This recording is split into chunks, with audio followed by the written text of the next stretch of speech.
펀트가 하는 의사결정과 인간 두뇌가 하는 의사결정이 본질적으로 뭐가 다르지? 말도 안 되는 성과가 나오는 걸 눈앞에서 보면서 첫 번째, 은퇴해야겠다. 확률 분포에 대해서는 아주 많은 단서를 제시를 해준다. 광풍에 대해서 나오더라고요. 광풍이죠?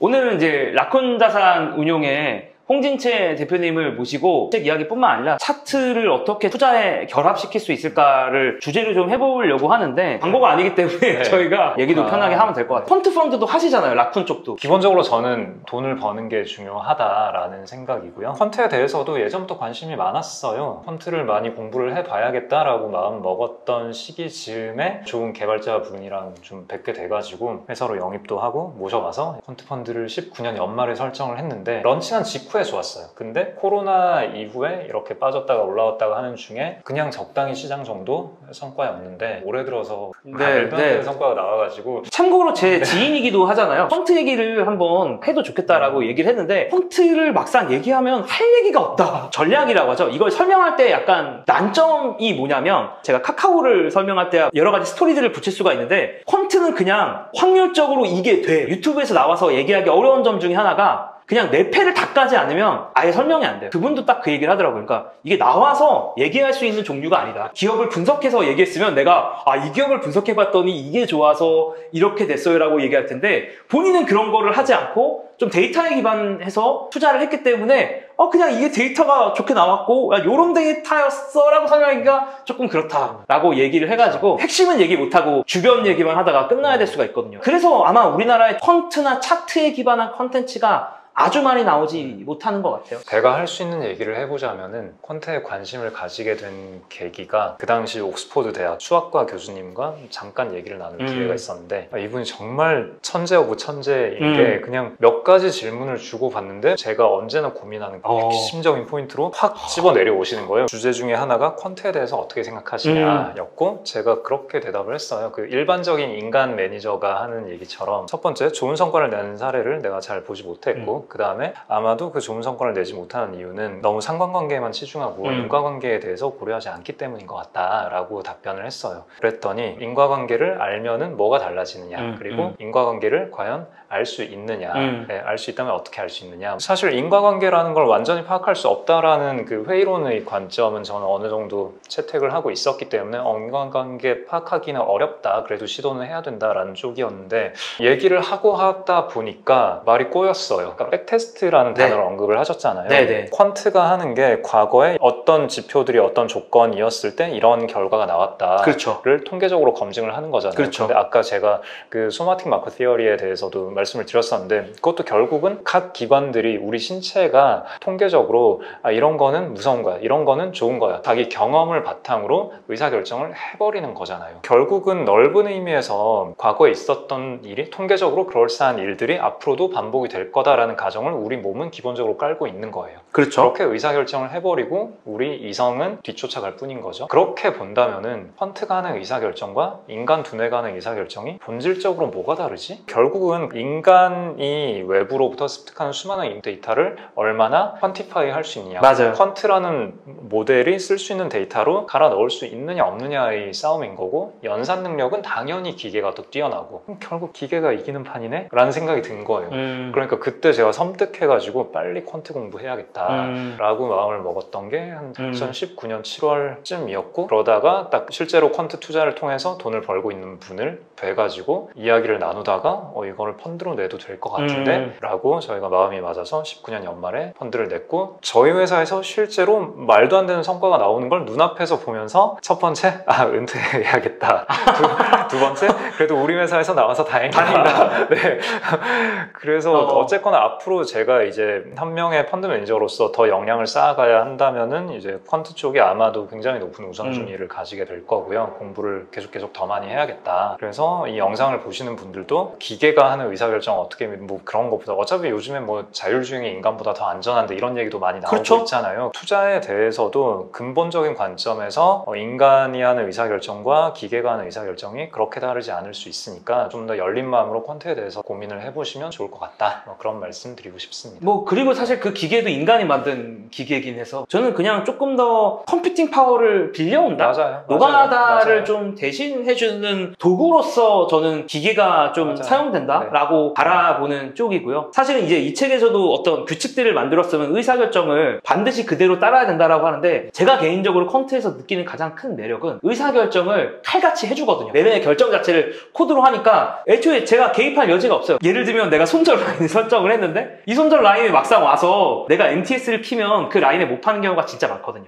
호가창을 보면서 오만 생각이 들거든요. 그러면서 잘못된 의사결정을 너무 많이 하고 나니까 그다음부터 저는 어떻게 바뀌었냐면 호가창 안 보고 코드로 팔아요. 결국에 저는 퀀트가 갖고 있는 장점 중에 하나는 분명히 내가 규칙을 만들어놨는데 그 규칙을 지키는데 정말 많은 감정적인 에너지가 필요하거든요. 그렇죠. 그 에너지를 되게 많이 줄여줘서 그 남은 에너지를 내가 더 중요하고 집중해야 되는 것에 쓰게 해주는 데 의의가 있지 않나 라는 생각을 좀 갖고요. 그렇다고 뭐 또 오해하시면 안 되는 게 그럼 퀀트가 짱이냐고 이런 것도 아니에요. 다양한 방식들이 있는데 상대적으로 이쪽 방식이 너무 외면받는 것 같다, 한국에서. 맞아요. 저는 딱 그 정도의 관점으로 말씀을 드릴 수 있을 것 같고, 다만 제가 좀 입이 무거웠던 이유 중에 하나는 퀀트의 역사를 쭉 보면 경쟁자가 들어오면 들어올수록 요 판이 힘들어지거든요. 그리고 요것도 책 공부가 될 건데 인간 회사에서 좀 두꺼운 책이 나올 거예요. 에조스 다무다라는 인베스트먼트 페이블즈라는 책이에요. 나온 지는 좀 한참 됐는데 좀 되게 다양한 투자 전략들, 뭐 저PER, 저PBR, 배당주 그런 거부터 시작해서 뭐 모멘텀 전략 혹은 M&A 따라가는 전략, IPO 전략 아니면 뭐 마켓 타이밍, 우리가 일반적으로 생각할 수 있는 그 수많은 수십 가지 전략들에 대해서 실제 연구 결과들 수백 가지를 그냥 다 모아놓은 책이 거의 전략의 백과사전 같은 책인데 저는 이게 이 정도로 빡센 책일 줄 모르고 제가 번역을 했는데 TMI지만 한국에도 비슷한 책이 하나 있긴 합니다. 주식시장을 이긴 전략들이라고, 예스 트레이더를 아시는지 모르겠는데 어쨌든 그게 시스템 트레이딩 하는 사람들이 많이 써놓은 툴인데 그거 만드는 회사에 계신 분이 우리나라 데이터들 다 분석을 해본 거예요. 예를 들면 액면 분할을 하면 주가가 어떻게 될까? 근데 이거를 한 회사만 하는 거는 아무런 의미가 없잖아요. 그렇죠. 우리나라에 있는 모든 회사를 다 해보는 거야. 그리고 저PER 주식을 사면 어떻게 될까? 이거 원래 매트릭 스튜디오라는 책에도 나왔던 거긴 한데 다 해보는 거야 그냥.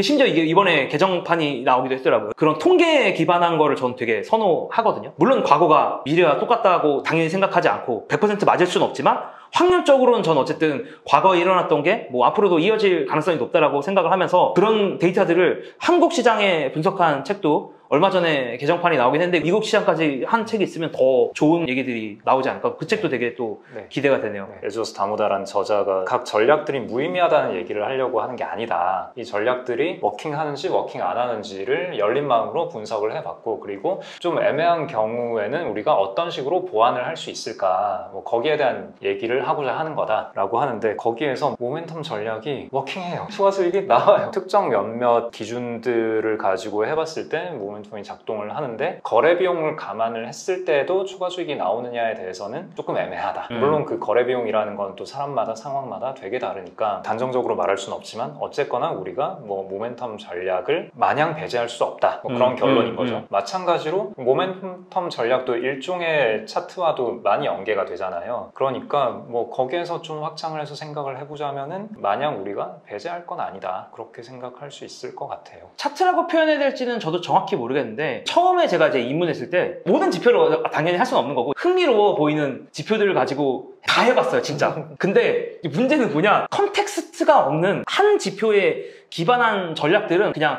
거래 비용과 슬리피지에 녹는 경우가 되게 많더라고요. 결과적으로 그래서 저는 이제 웬만한 하나의 지표에는 거의 신경을 안 쓰게 됐어요. 왜냐하면 하나 지표 보는 게 진짜 아무런 의미가 없거든. 책에서도 모멘텀 전략을 얘기를 하면서 가격 모멘텀만 썼을 때보다 실적 발표 어닝 서프라이즈가 나온 뭐 그 이익 모멘텀도 있을 거고, 혹은 애널리스트 컨센서스가 상승되는 그런 것도 같이 접목을 해봤을 때 이 효과가 또 유의미하게 더 좋아지거든요. 그러니까 가격 모멘텀만 쓰는 것보다는 가격과 이익 모멘텀을 함께 썼을 때. 그래서 말씀하신 대로 이익이 좋아진다라는 거는 실제로 펀더멘탈을 보는 다른 투자자들을 끌어들일 수 있다라는 거고, 가격 모멘텀이 있다라는 거는 실제로 끌어들여지고 있다라는 뜻인 거잖아요. 그러니까 이 두 가지가 엮였을 때 어떤 좋은 컨텍스트를 만들어내는 것 같고, 그래서 이런 식으로 다양하게 고민을 해볼 여지가 많은 것 같아요. 그래서 저는 개인적으로는 에비던스가 있는 투자를 조금 더 선호하긴 해요. 업계 말로는 백테스트라고도 많이 하는데, 근데 이제 어느 하나에만 기대기에는 그 어떤 한 전략도 완벽한 전략은 이 세상에 존재하지 않기 때문에 오픈 마인드로 저는 조금 봐야 되지 않을까 싶고,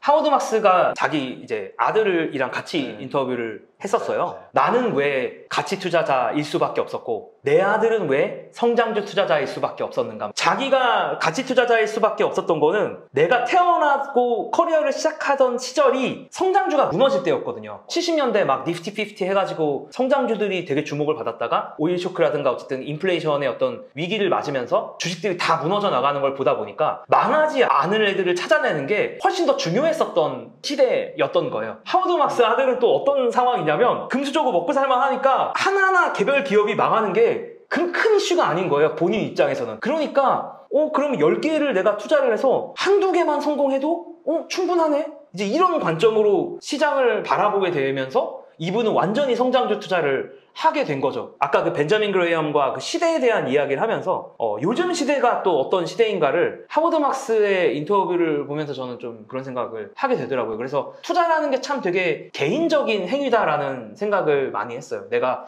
처음에 커리어를 시작하자마자 봤던 게 뭔지가 영향을 되게 많이 주는 것 같다? 돈의 심리학이라는 책 보셨나요? 네, 너무 재밌게 봤어요. 그 책에 딱 그 얘기가 나오잖아요. 청년기 20대를 보낼 때 전체 시장이 어떠했느냐에 따라서 이 사람의 전반적인 세계관, 금융시장을 보는 세계관이 바뀐다. 말씀하신 대로 70년대에 20대를 보낸 사람들은 그 사람들은 어마어마한 인플레이션에 고통받는 그걸 봤기 때문에 자산을 구축할 때 인플레이션 해치가 가능한 자산이냐 그런 것들을 되게 많이 신경을 쓰게 되고 근데 한 50년대, 60년대에 청년기를 보낸 사람들은 원로는 주식, 성장주 이렇게 되고 외과학 책들을 좀 읽다 보면은 또 재밌는 게 있어요. 안토니오 다마지오라는 분이 쓴 책이 3권이 있는데 데카르트의 오류가 한국에 번역된 3권 중에 첫 책인데 되게 흥미로운 얘기들이 있더라고요. 그 신체 표지 가설이라는 게 있는데 신체의 각 기관들, 뭐 피부, 장기 뭐 이런 것들이 전부 다 각 기관들이 스스로 외부 환경이 어떠한가를 어떻게든 노력해서 파악을 해서 자기만의 어떤 의사결정을 한다. 이분이 좀 과학 철학자? 그러니까 은유적인 표현을 많이 쓰는데 그래서 뭐 우리가 더울 때 뭐 땀샘이 확장이 되고 추울 때 땀샘이 줄어들고 뭐 어두운 데 가면 동공이 확장되고 뭐 이런 것들이 기관들의 독립적인 의사결정이라는 거죠. 근데 이 얘기를 좀 더 확장을 해서 내가 지금 마주하고 있는 이 사람이 내 친구인가 적인가 좀 더 나아가서는 뭐 어떤 동물이 위협적인가 아닌가 아니면은 어떤 금융상품이 나에게 맞는 상품인가 아닌가 그런 것들을 각 신체가 알아서 자기만의 방법으로 외부의 정보를 습득을 해서 자기만의 어떤 시그널을 보낸다라는 거죠. 난 싫어, 난 좋아. 그리고 우리 두뇌 혹은 이성이라고 부르는 게 하는 역할은 우리 신체가 먼저 결정을 한 다음에 합리화를 해주는 이유를 갖다 붙여주는 그러니까 내 몸은 그냥 이 사람이 마음에 들어라고 결정을 했는데 근데 왜 마음에 들지? 뭐 똑똑해서 잘생겨서 뭐 이런 식의 이유들을 갖다 붙이는 거죠. 나중에 지나서 각 기준들을 놓고 보면 이 기준들을 다 맞췄는데도 마음에 안 드는 사람들이 있잖아요. 그러니까 내가 뭘 좋아하고 싫어하는지 나의 선호에 대해서 사실 나의 이성도 잘 모르지. 금융시장 얘기로 돌아오더라도 뭐 채권을 좋아하냐 뭐 주식을 좋아하냐 뭐 부동산을 좋아하냐 혹은 주식 중에서도 어떤 스타일의 주식을 좋아하냐 이런 것들은 사실 이성의 영역을 되게 넘어선 의사결정일 가능성이 상당히 높다라는 거를 우리는 좀 미리 파악을 할 필요가 있는 것 같아요. 제가 뭘 갖고 왔냐면 트위터에서 좀 많이 유행하는 것 중에 하나가 그 차트 갖고 기형이라고 하죠. 그래서 자기가 어떤 원하는 방향에 대한 그림을 그리는데 저도 가끔 제가 유튜브에서도 얘기는 하지만 이건 재미로 봐야 된다라고 생각을 기본적으로 하는 사람이고 예를 들면 지금 보시는 그림이 뭐냐면은 2020년 3월의 차트와 1929년 10월의 차트를 딱 합쳐놓은 거예요. 그래서 빨간색이 2020년 그 다음에 검은색이 1929년 노티러스 인베스트먼트 리서치라는 회사에서 주장하는 건 뭐냐 2020년은 1929년의 반복이다 똑같이 될 거다 왜? 차트가 똑같으니까 근데 틀렸거든요. 이제 보시면 아시겠지만 결국 완전 다른 차트로 움직였고 근데 인간이 생존을 위해 패턴 인식이 최적화되다 보니까 자의적으로 너무 많이 갖고 와요. 이게 무의미하다는 건 아니고 하나만 너무 단편적으로 보는 건 좀 너무 위험한 것 같아가지고 제가 갖고 왔던 건데 또 하나는 뭐냐면 비트코인 가격인데 이것도 하락장이 최근에 시작됐을 때쯤에 갖고 온 차트예요. 그래서 흰색이 최근에 어떤 하락장의 모습 비트코인이 흰색인데 막 떨어지고 있는데 파란색은 2016년부터 2018년까지의 상승장이야. 그럼 이 그림만 보면은 이제 상승의 초입인 것 같거든요. 근데 이 그림이 한 달인가 2달 전에 나온 그림이에요. 제가 사실은 한국 커뮤니티를 요즘은 그렇게 많이 안 봐서 이런 게 좀 많이 회자되는지 모르겠는데 미국에서는 많은 분들이 차트를 보면서 과거의 차트와 되게 많이 겹쳐서 이야기를 하는 경우가 많은데 생각보다 단편적인 하나의 이벤트는 확률 결적인 어떤 우위를 가져가기는 좀 무리가 있지 않나라는 생각들을 제가 이런 것들을 보면서 많이 하게 되더라고요. 그 다음에 이것만 얘기하면 저희가 끝을 내도 될 것 같다는 생각이 들었는데, 실장에 보면 이제 광풍에 대해서 나오더라고요. 흔히 말하면 이제 버블론 같은 거죠, 일종의. 저자가 얘기한 체크 포인트들을 보면서 요즘 시장에 대한 생각들을 한번 해보는 것 자체는 나쁘지 않겠다. 시중에 유동자금이 넘쳐간다. 인위적인 방법을 통해 유동자금을 창출한다. 이거 왠지 요즘 같아가지고. 광풍이죠? 네. 요거 하나 촬영해 두시고요. 이거 하이라이트 나가겠다. 광풍이랍니다. 네. 네. 그리고 광풍 아니죠. 요것도 하나 촬영해 두시고. 뭐야 이거. 그 다음에 이제 상황 봐가지고 영상 올리면 되는 겁니까? 네. 이거 너무 좋다 이거. 그래, 결심했어.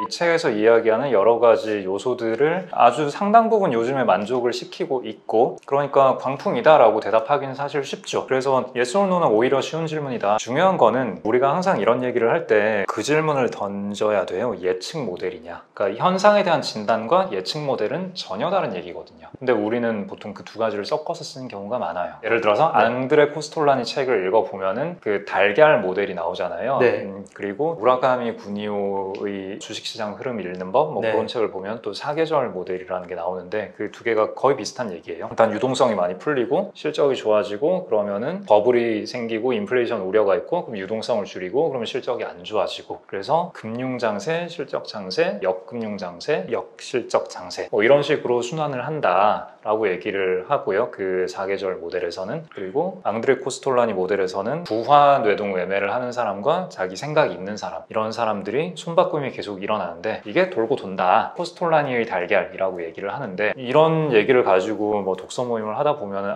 그럼 현재는 이 달걀의 어떤 국면일까요? 그쵸. 이런 질문이 질문 반드시 100% 나오죠. 나오죠. 현재 달걀의 이 정도 위치입니다 라고 얘기하는 건 쉬운데, 문제는 여기서 얘기하지 않는 거는 달걀의 크기가 얼마일지 모른다는 거죠. 달걀에서 여기까지 왔습니다. 근데 달걀의 꼭대기가 이렇게 갔다가 이렇게 될 수 있는 것은 여기서 이렇게 될 수 있는 거고. 그러니까 지금은 분명히 광풍이라고 표현하기에 좋죠. 지표들로 얘기하면 되잖아요. 네. 뭘로 측정을 할 것이냐, 뭐 개인들의 계좌 개설 개수, 개인들의 뭐 예수금 수, 아니면은 우리가 오늘 하루 대화 주제 중에서 주식이 몇 번 등장했는가, 네. 뭐 이런 걸로 가지고 간단하게 측정 가능할 거고, 피터 린치가 얘기했던 어떤 지표일 텐데, 우리가 파티에 가서 얘기를 나눌 때 대화가 주식으로 옮겨가기까지 걸린 시간, 그 다음에 주식에 대해서 열정적으로 떠드는 사람들이 평균 연령, 그런 것들이 이제 아주 많은 사람들이 관심을 가지고 있다, 열광하고 있다. 그런 관점에서 지금은 당연히 아주 많은 사람들이 관심을 가지고 있죠. 정의하기에 따라서 이게 광풍이다 라고 이야기하기는 쉬운데, 우리가 궁금한 건 그게 아니잖아요. 그래서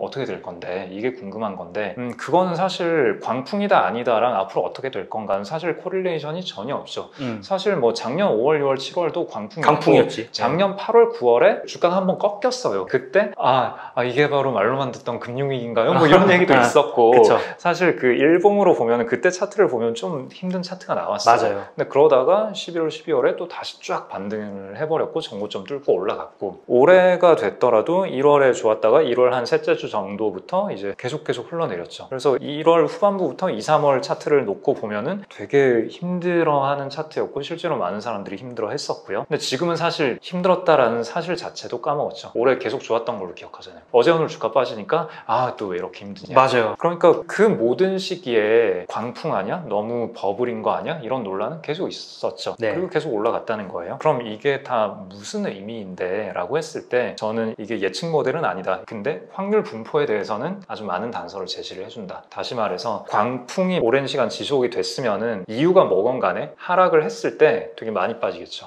그리고 더 좋아지더라도 오르는 폭에 한계가 있겠죠. 안 좋을 땐 되게 안 좋다, 좋을 때는 썩 좋진 않다, 뭐 이런 거고요. 뭐 시장에 피가 낭자할 때 주식을 사라, 아니면은 뭐 모두가 떠났을 때 주식을 사라, 뭐 이런 얘기 많이 하지만 이것도 마찬가지인 거죠. 예측 모델이 전혀 아니잖아요. 시장에 그쵸. 피가 낭자할 때 사고 계속 피가 낭자해, 의미 없잖아요. 그럼 이게 아무 의미가 없는 거냐? 그게 아니라 피가 낭자할 때는 어떤 이유로건 좋은 소식이 들리고 사람들이 관심을 가지기 시작했을 때 되게 좋을 수 있고 되게 많이 오를 수 있고, 앞으로 10년 동안 더 피가 낭자하더라도 내가 손해보는 건 그렇게 많지 않다. 그런 얘기 많이 하죠. 악재에 둔감한 국면. 주가가 많이 오른 이후에 악재에 둔감한 국면이 있고 많이 빠진 이후에 악재에 둔감한 국면이 있는데 요거는 좀 되게 위험하고 요거는 되게 좋은 거죠. 뭐 웬만한 안 좋은 소식 나와도 아이 주식이 원래 그렇지 뭐 난 별로 기대하는 거 없어. 근데 요런 상황에서 또 펀더멘탈리 또 개선이 되거든요. 회사들도 워낙에 힘드니까 비용 절감 노력을 되게 많이 하고 뭔가 또 새로운 거 없을까 이런 고민들 많이 하고 근데 그런 게 누적이 되다가 뭔가 하나라도 트리거가 터졌을 때 이게 연쇄적으로 돌고 돌아서 유동성이 풀리기도 하고 아니면 실적이 좋아지기도 하고 그 두 개가 같이 나오기도 하고 어쨌거나 오를 때 되게 많이 오를 수 있고 자 그러면 지금 이제 우리가 어떻게 생각을 해야 되냐면은 광풍 분명히 있다. 근데 더 심해질 수도 있다.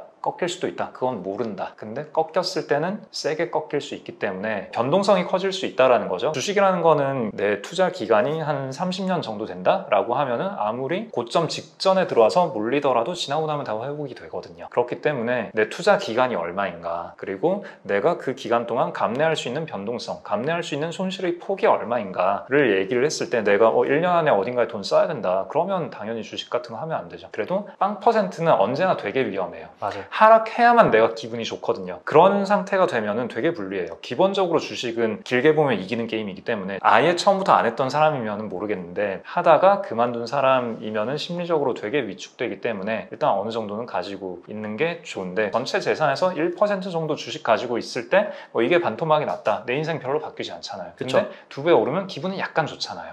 딱 그런 상태. 그러니까 돈의 심리학이라는 책에서 하는 되게 중요한 메시지 중에 하나가 예측이 필요 없는 삶이라는 게 있잖아요. 우리는 언제나 예측을 하려고 하는데 잘 안 되니까 괴로운 거잖아요. 그럼 예측이 필요 없는 삶. 올라도 적당히 기분 좋고 떨어져도 내가 별로 타격 안 입고 그런 접점이 어딘가에 존재하거든요. 안 할 수도 있지만 사람에 따라서 웬만하면 그 지점이 존재하고 그래서 뭐 당장 내가 내년에 목돈을 써야 된다. 이 돈은 깨지면 안 된다. 그렇다고 해서 1%가 깨져도 안 된다라는 사람은 없잖아요. 내가 계속 노동으로 소득이 나오고 있다면 괜찮은 거죠. 아니면은 앞으로 한 30년 동안 일은 계속 할 거고 급여는 계속 들어올 거기 때문에 주식은 계속 할 거야 라고 한다면은 적당히 어느 정도 가지고 있고 깨지면은 깨지는 거 급여로 메꾸면 되잖아요. 근데 여기서 이제 우리가 던져야 될 질문은 그런 거죠. 또 돈의 심리학이라는 책에서 나오는 아주 훌륭한 워딩이 하나 있어요. 내 삶을 망가지게 하는 특정한 한 지점, single point of failure라는 건데 만약에 내가 노동소득으로 앞으로 평생 벌 수 있는 돈이 한 10억이다. 근데 내가 레버리지를 껴서 20억 정도를 주식 투자를 하고 있다. 그럼 만약에 이 돈 다 날리면 그러면 난 10억 이상의 빚을 진 사람이 되는 거잖아요. 그럼 나는 앞으로 내 인생을 노동을 통해서 아무리 갚으려고 해도 안 되는 거잖아요. 그럼 나는 앞으로 내 삶이 날아가 버리는 거죠. 그러니까 아무리 내가 시장을 좋게 전망하고 내가 아무리 주식의 고수라 하더라도 70% 정도 맞출 수 있으면 엄청 잘하는 사람인 건데 그럼 30%에 틀리는 일은 얼마든지 일어날 수 있는데 그 30%가 터졌을 때 내가 빈털터리가 된다? 앞으로 삶을 회복할 수 없게 된다? 그러면은 요게 싱글 포인트 오브 페일리어인 거죠. 주식이 반토막 나는 상황에서 나는 망한다. 그러면은 반토막 나도 망하지 않게 내 레버리지 비율을 줄이고 뭐 이런 식의 의사결정을 내가 하는 거죠. 그러니까 오를 때 이만큼 오를 수 있을 것 같고 떨어질 때 이만큼 떨어질 수 있을 것 같은데 그러면은 이제 내 투자 가능 기간 내가 감내할 수 있는 손실 정도 내 삶에서 싱글 포인트 오브 페일리어가 어디인가 그래서 그걸 제거하는 의사결정 그렇게 생각을 하는 게 나을 것 같습니다. 그러니까 이게 이제 일반론 원론적인 답변이고 특수론으로 보자면은 어제 오늘 주가 많이 빠졌잖아요. 근데 흔히들 아무나 나와서 할 수 있는 대답을 해보자면 위로도 30% 아래로도 30%라고 생각하고요. 그래서 뭐 지금은 매크로에 되게 많은 선순위를 두고 내 의사결정을 할 때는 좀 아닌 것 같다. 그냥 적당히 조심하면 좋을 것 같다. 이렇게 말씀을 드리고 싶고요. 상반기에 이제 물가 많이 오르고 뭐 테이퍼링, 금리 인상 이런 우려 많이 했잖아요. 그래서 이거 하면은 주가 많이 빠질 건데 그 타이밍이 언제냐 그리고 금리 인상 수혜주가 뭐냐 이런 걸 가지고 많은 사람들이 고민을 했는데 그거는 돈 버는데 도움이 되는 고민은 아니라고 생각하고 우리가 관전 포인트로 삼아야 할 거는 중앙은행이 잘 작동하고 있는가 시스템이 건강한가 행동해야 할 상황이 됐을 때 행동을 하는가 그러니까 테이퍼링이건 뭐건 했다 주가가 많이 빠졌다 이건 사실 중요하지가 않아요. 그거는 연준의 관전 포인트가 아니거든요. 근데 채권의 신용이 막힌다 채권이 롤오버가 안 되고 있다 기업으로 자금이 돌지 않고 있다 기업이 어닝이 무너지고 해고를 해야 되고 실업률이 올라가고 이게 연준이 나서야 될 상황이거든요. 2008년 금융위기 때도 연준이 잘 대응을 했고 작년 코로나 때도 연준이 잘 대응을 했어요. 부분적으로 약간 애매했던 포인트는 있긴 하는데 일단은 작년 3월까지는 잘 했고 현재도 이런 지표들이 이렇게 나오고 있을 때 테이퍼링을 하고 금리 인상을 하는 거는 너무나 자연스러운 건강한 일이에요. 그렇게 해서 주가가 좀 빠져도 내가 버틸 수만 있으면 괜찮아요. 가장 위험한 상황은 여러 가지 조건들이 충족이 됐는데 모종의 이유로 그런 액션을 취하지 않는다라는 거는 일종의 정치적인 타협 혹은 연준의 독립성이 부족하다 이런 해석일 수 있고요. 그러면은 연준이 건강하지 않다는 거고, 그리고 그렇게 테이퍼링 시점을 늦췄다, 유동성 흡수 시점을 늦췄다면은 그럼 당연히 주가가 더 많이 오르겠죠. 그럼 그 이후에 뭐가 됐건 어떤 리스크가 터졌을 때 연준은 대응할 수단이 없고 시장의 신뢰를 얻지도 못하겠죠. 그리고